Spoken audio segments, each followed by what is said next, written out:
Hi guys, welcome back to the Pot Smoker's Bible. My name is Zion. I'm the author of the Pot Smoker's Bible, and it contains the prophetic book of Zion, where I get my name and where my people get their identity and their nationality. Now, last time I made a pretty bold statement. I said that we, the people of Zion, are better than other people, and I told you that I would give you a list to prove it. So we are better in so many ways. So listen to what I have to say. We are the most intelligent. Einstein got high, or at least that's what he tells me. Now, I know for a fact that Carl Jung and Sigmund Freud both did drugs. So, everyone will tell you that they are intelligent. Nostradamus did drugs too. That might not be impressive to some, but to others, that might be. Now, we are the most talented by far. Think of all the rock stars and the movie stars and the writers, the philosophers. I mean, come on, really. Even country singers sing about rock stars. We have the higher brain functions. We are the telepaths, the empaths, the telekinetics, the mediums. All of those higher brain functions that normal humans don't have access to. We have access to. We are more moral than others. I can prove that simply because we alone of the human population are the only people willing to lay down our lives and give up our freedoms for others and prove it by doing jail terms imposed upon them by the so-called righteous people.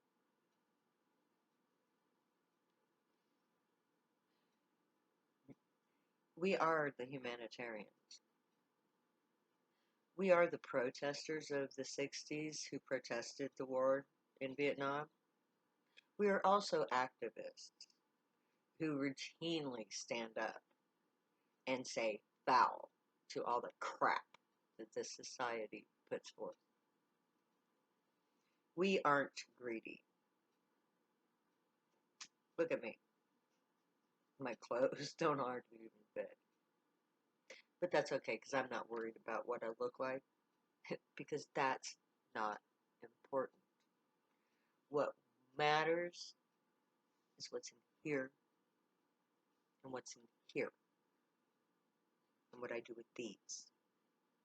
That's what's important. Not how much money you have in the bank. Not what brand of toys you have in your yard or in your house or whatever. All that, all Zionites know that that's just crap. We live to enjoy ourselves. We live for the party. We alone on the human on this planet enjoy pleasure. To us, having a good time is more important than anything else.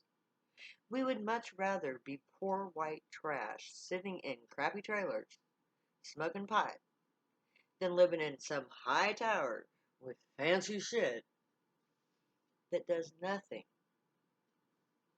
here.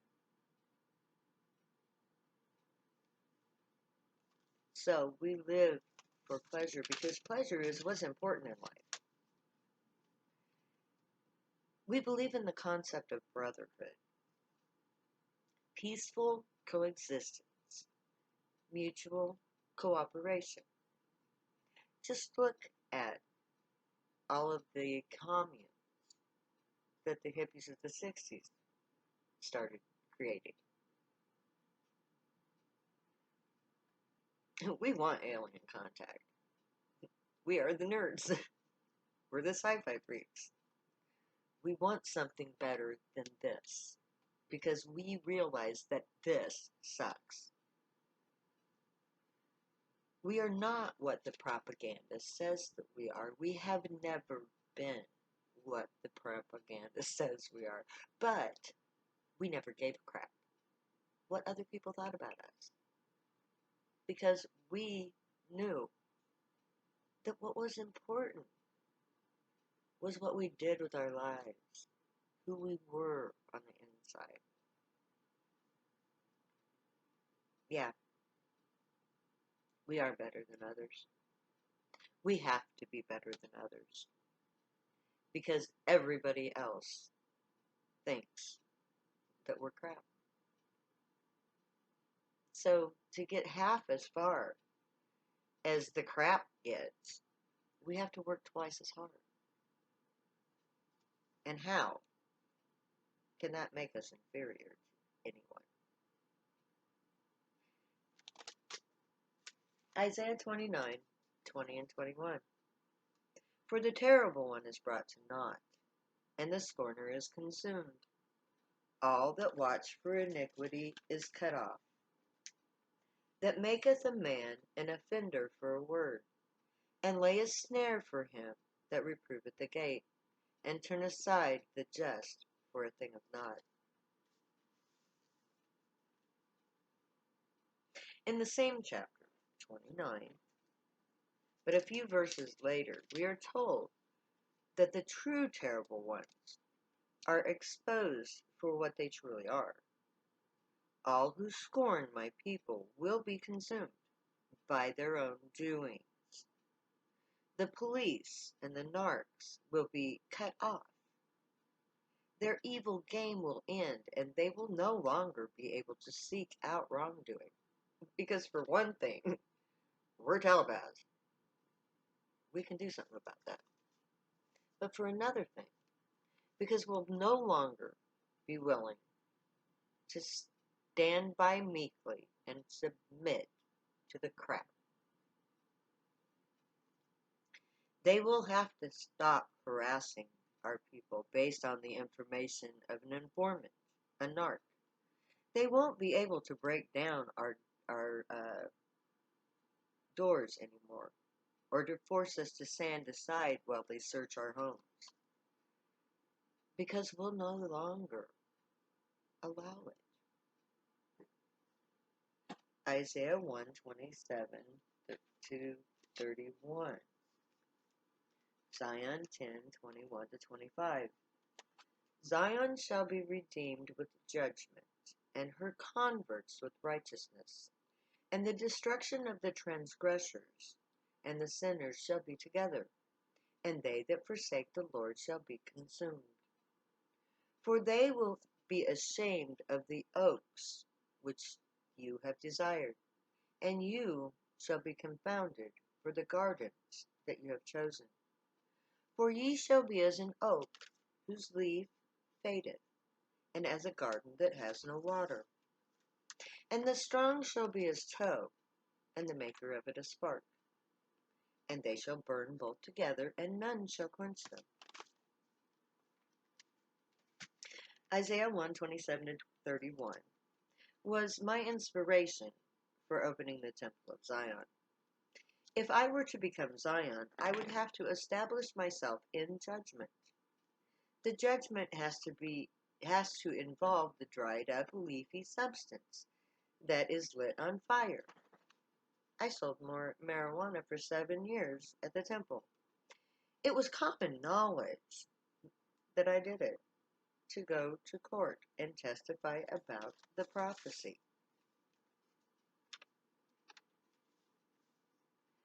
When I got busted, I had 50 temple members who are the first to follow the ways of Zion. But I don't think of them or any drug user as a possible convert. They are already gray. The converts Isaiah speaks of have yet to manifest. When a non-drug user gets high because of my words, then I will have converts. The next verse outlines the ramifications for those who transgress moral law to inflict suffering on innocent people, they and other sinners. will perish from the destruction to come. This coming destruction will consume the people who reject the gray. These people will choose to ignore the threat of climate change, Yellowstone, or possibly an asteroid strike. They will end up destroying themselves. The next three verses are very apt descriptions of the marijuana use. Society desires wood, the oak trees, to build with, but my people use a plant dried up that we smoke, the dried buds, the dried up like oak leaves. We roll joints and blunts like rope, and we use lighters that spark when we light up. We smoke our pot. No one puts out the joint or the blunt until it's a roach. It's just how we do it. In Isaiah 14th chapter, verse 32,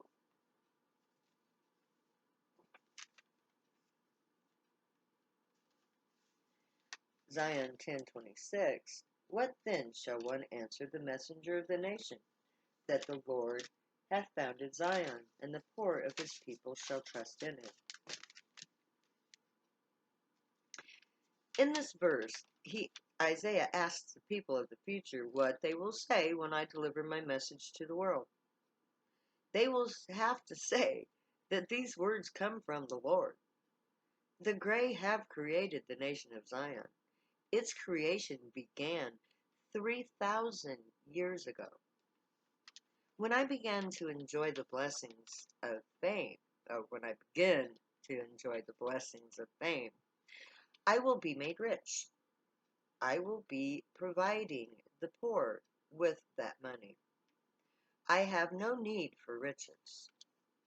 So I will give my wealth to those who need it more than I do. I practice a form of Buddhism. I have renounced all earthly desires. Even my future husband has to be put aside. I had to stop suffering because of him so that I could release my desire from him. By ending my desire like Buddha, I have found clarity. I am at peace. My fortune will be used to help others. The poor will trust in what I'm doing. They will have nothing to lose and everything to gain. They will see the arrival of the gray as the salvation that it is. They will not hesitate to trust me, my people, or the gods we embrace. The poor will be the first to embrace Zion, the Zionite way. Isaiah 4:2 is where we're going to start next time, because I told you that this is a long chapter and it's going to take a while. So, I will see you next time. God bless you. Stay happy and high. Later.